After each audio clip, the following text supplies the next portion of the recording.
What's going on? All thanks for tuning in once again. Let's talk Moses Itauma versus Dillian, the body snatcher Whyte. Um, it's a great fight for Whyte. He's a main event on the Rehab card. A lot of people are saying that this is the wrong fight for him. I think that this is the right fight for him. He hasn't really been on a big stage in a long time. And Moses Itauma as well. This is a big opportunity for him to fight a name. Itauma, 20 years old, I believe. Up and coming prospect. A guy that's really hungry. A guy that's proven that he has skill, and a lot of people are saying that he's gonna be heavyweight champ someday. That's how deep his skills are. Good amateur background and things like that. So let's talk about this fight. Dillian Whyte, he's a guy that has a big left hook. Let's not kid ourselves. He's got a great short left big hook. Can drop most heavyweights, put down Povetkin, put down, knocked out Chisora. Not many people have knocked out Chisora. Dillian Whyte, big left hook, but he's a guy that he likes to fight inside the pocket. He likes to use the jab and set shots up. He go for the body. He calls himself the body snatcher. He's one of those guys that he's fought a lot of fighters. He's fought most guys in his division, Joshua, Parker, Povetkin, he's fought them. But this is a different sort of guy, guys that are younger and, up and coming.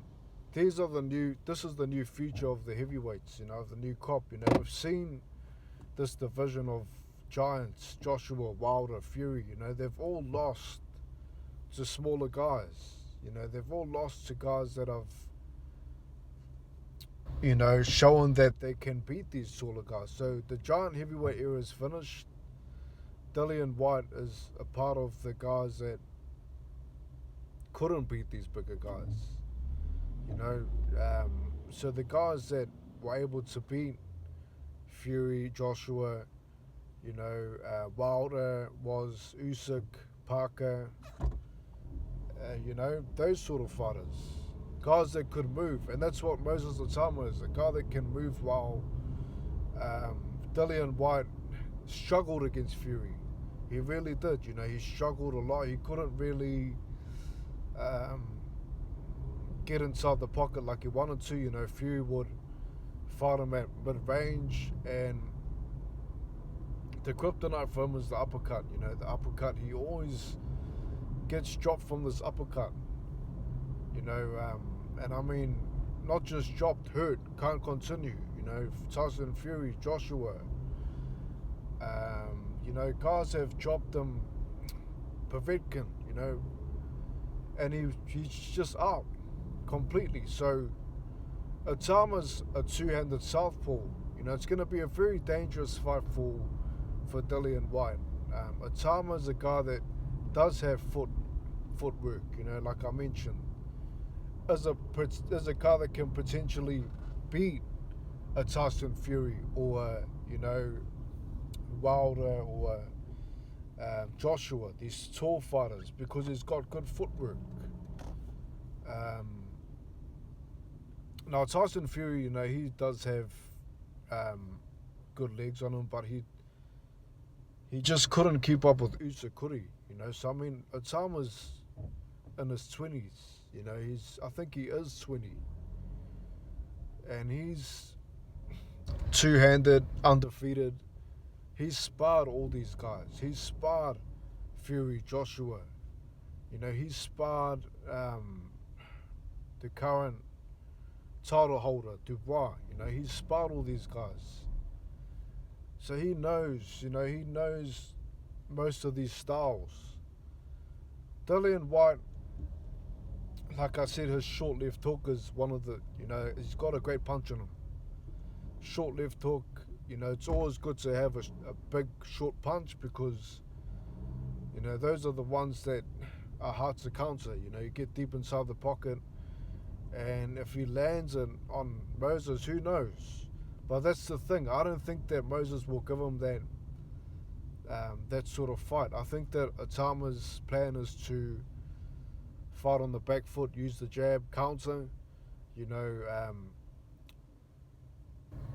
and he's two-handed, which is a big problem for Whyte. He can drop Whyte with the right hook, but I think the punch here is, the uppercut, and I think that he will land it on Whyte. Unfortunately, that's the punch that Whyte can't avoid. He can't get past, and he can't survive to. So, Moses, I think, will try to land that uppercut at some point. And I think that he will stop Dillian Whyte in this fight. I think that he's too good on his feet. Whyte struggles against guys that can move. We saw what happened with Fury. With Parker, he just managed to beat him. So movers and guys that don't just come forward, Whyte struggles against. We saw Povetkin drop Whyte in that first fight because Povetkin was able to just leave the pocket as he pleased, as he wanted to. He's a better athlete than Whyte. Moses is a better athlete than Whyte. So if Dillian Whyte can't change it into a scrap, I know that Whyte likes to box, but this guy's a better boxer than him, so he needs to turn it into a scrap and roughen him up like he did against Parker. He turned it into a scrap, into a fight. He needs to do that with Moses, but I think that Moses is too smart to make it that fight. I think that Moses will use the jab and counter with the right, and I think that he will trouble Whyte enough and get him off balance, and eventually knock him out with the uppercut. Whyte does throw his punches with his weight as well, off balance at times. So, he just needs to land one punch on Moses. We haven't seen if Moses can take a big punch. Whyte is a big puncher. So, let's first see if he can land it. If he can land it, it's possible that Whyte can knock him out. But given that Moses is not just a young fighter, but he's also a smart fighter, he uses his legs a lot, and counter-attacking and counter-punching, and, he can fight on the back foot. I think that he's just too smart for Whyte, and I see him winning this fight by knockout. I think that Whyte will stay in the fight for a while. I think that it will take Moses at least to round 5. So I'm going round 5, round 6. Moses Itauma knockout with the uppercut. But I wouldn't be surprised if Dillian does land a short left hook. I'm not going to write him off completely. He has a puncher's chance. I just think that the foot speed and the athleticism and the youth favours Itauma. So that's my take anyway. Leave yours. I got Itauma by knockout round 6. Look forward to the comments, and I'll catch you next time. Peace.